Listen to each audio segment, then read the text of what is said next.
ও বাবা, হ্যাঁ দরজা খুলে আমি বাড়ির ভিতরে যাবো। দরজা? হ্যাঁ গো বাবা। দরজা খুলিম? হ্যাঁ গো বাবা। আচ্ছা, এই যে তুই কালকা মানে সকাল কটা আসলো কদি? ও বাবা, তোক পাঠাইছো ওই সকাল 10টার সময়। তা সত্যি বলেছো? তুই এখন আসলো কটার সময় কদি? 12:30টার সময়। তা সত্যি বলেছো?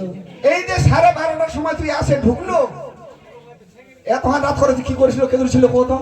ও বাবা, আমি কোথায় ছিলাম হ্যাঁ সেটা তুমি শুনতে চাও? হ্যাঁ। আমি যে সেই ফুলবাড়িতেই ছিলাম। কি? সেই ফুলবাড়িতেই ছিলাম। ফুলবাড়িতে এখনো ছিল কে? হ্যাঁ গো বাবা। ফুলবাড়ি ছিল কে তুই?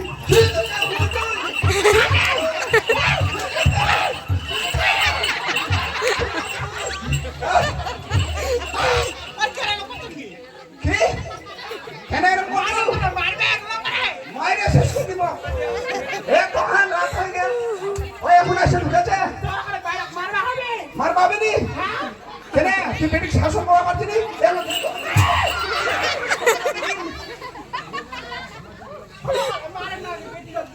মারেননি?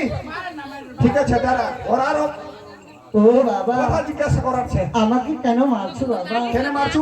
বলো বাবা। আচ্ছা, তোর চুলিলা কেমনে আওলাইছে? ও বাবা, আমার চুলগুলো কিভাবে আগিয়েছে সে কথা তুমি শুনতে চাও?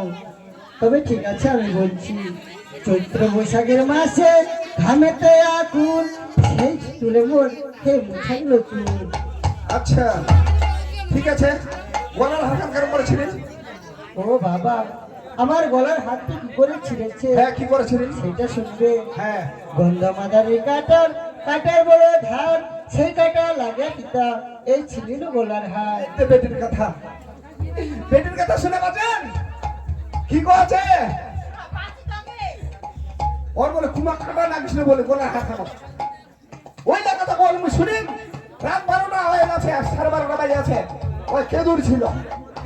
আচ্ছা, তোর ইহার না গলার হাঁকার না হয় কাটা লাগেছে কিসে? হ্যাঁ, হাতের ছাগালা কেন করে ভাঙিনি?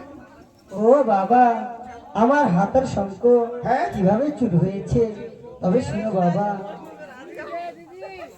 অশোক বাসক ফুল ডালে বহুদূর, আচ্ছার খাইয়া পড়লাম পিতা, এই শঙ্খ হইল মোর চুর। এই শালা, এই শালা, এই কি তোর বেটি গাছ গাছ উঠেছে মোর বেটি? তোর বেটি তো অসতি এই মায়ানক ফের গাছ হচ্ছে না। বেটি ছলা নাকি গাছ ছড়ে? ঠিক আছে বলো দাদা, ঠিক আছে গাছ ছড়ে যদি ভাঙে গে সাংবলা তো ঠিক আছে। শাড়ি কেন কেন বলছিল? শাড়ি খান? ও বাবা, এই শাড়িটা আমার কি করে ছিঁড়েছে হ্যাঁ কি করেছিলেন? সেটা শুনতে চাও? আলস পাইয়া পিতা বসিলাম চা পিয়া, সে ছাড়ি ছিড়াগির মোর এই পদের ভরি পায়া। ভরি পাবার শাড়ি খান তো ছিঁড়ে হ্যাঁ গো গেল। পিতা। তোর বেটি বাড়ি কাটছিল, মাটি কাটে একটা পরিশ্রম হয়ে গেছে তো ওই জন্য বসেছিল। আচ্ছা, একটা দেরি হয়েছে ওই জন্য চাপা পড়ে শাড়ি কাটছিল। মানে ঘামে গেছিল তো? মানে বুঝা গেছে তো। হ্যাঁ হ্যাঁ, খুবই ভালো। তোর বেটি তো কলম কিনে রে, কি কলম কিনে তোর বেটি। এত 10 সজে মামার মুখে গেলে এত অপমান? মোর বেটি কলঙ্কিত হয়ে গেল? কলম কিনে তোর বেটি। ঠিকই কইছি দাদা, ঠিক আছে মোর বেটি যদি কলঙ্কিত হয়, হ্যাঁ মোর বেটিকে এবার পরীক্ষা করি মুই।